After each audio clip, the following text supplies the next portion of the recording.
tout le monde, j'espère que vous allez bien. Alors aujourd'hui on va parler, échanger, discuter autour du petit tease que nous a fourni Cupra il y a un petit peu moins de 2 jours.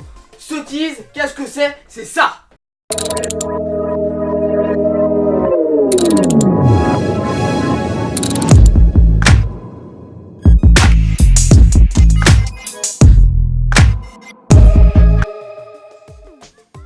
Donc voilà un petit peu. Dans ce disque, qu'est-ce qu'on peut voir? On peut voir déjà des formes assez racées, avec des ailes bien imposantes, des pneus qui a l'air d'une taille assez importante, avec des lignes bien affûtées, un capot très long, donc il s'agirait peut-être d'un moteur central avant. On a le choix pour cette Cupra entre une berline, une compacte ou comme la Seat Leon Cupra RST qu'on a eu l'année dernière, donc un genre de break.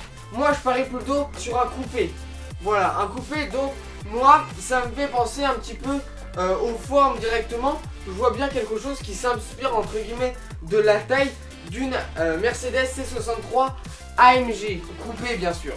Donc voilà, là ça ferait des dimensions d'à peu près 4,8 mètres de long, 1,7 mètres de large, ainsi que 1,40 m de haut, ce qui arrive à peu près juste ici. Après, pour ce qui est de la motorisation, je revois bien le même moteur qu'on a eu l'année dernière dans la Cupra Leon R, c'est-à-dire le moteur DS G7 4 Drive de 300 chevaux. Mais moi, je vois pas une voiture qui irait dans l'électrique ou même dans l'hybride. Je vois plutôt quelque chose qui reste dans le thermique, même si en ce moment on a pas mal de concepts qui portent plus sur l'électrique, comme petite annotation, la Lotus Evija qui a été présentée récemment. C'est la première vidéo, une deuxième arrivera dans 2 jours sur cette chaîne, donc n'hésitez pas à vous abonner.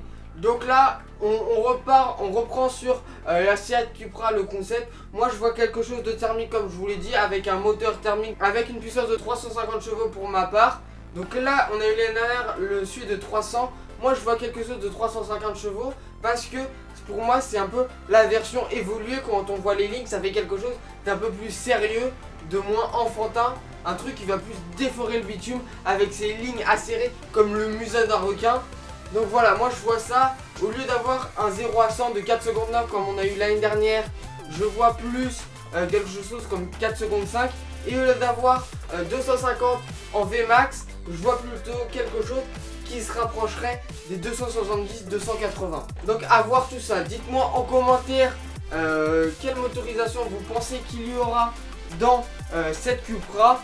Donc soit de l'électrique, soit hybride, soit thermique comme moi je le pense. Dites-moi tout ça en commentaire. Je donnerai aussi quelques infos sur mon Instagram, donc n'hésitez pas à me suivre. J'espère que mes premières idées vous auront plu. Si c'est le cas, n'hésitez pas à lâcher un like. Comme je vous le dis, donnez-moi votre avis en commentaire. Et sur ce, les gars, on se dit peace.